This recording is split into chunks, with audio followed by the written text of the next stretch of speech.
Hello and welcome everyone. In today's video I will show you how to deactivate your LinkedIn account.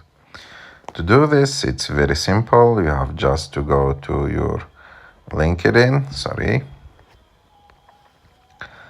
and after that go and click on your picture on the top left of the screen.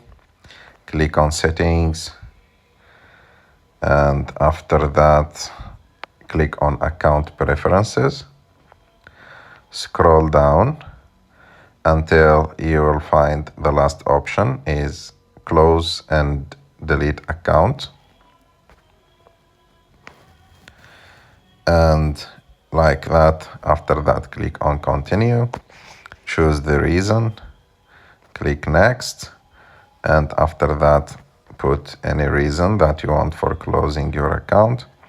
And after that, put your password and click on done, and like that your account will be deleted and deactivated.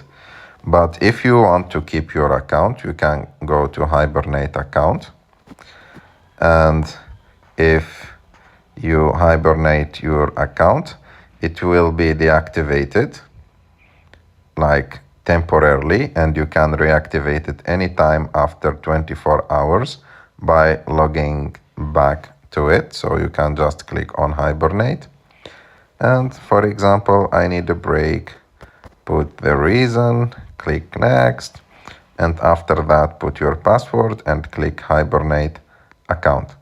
I hope that you like this video. If you like this video, don't forget to subscribe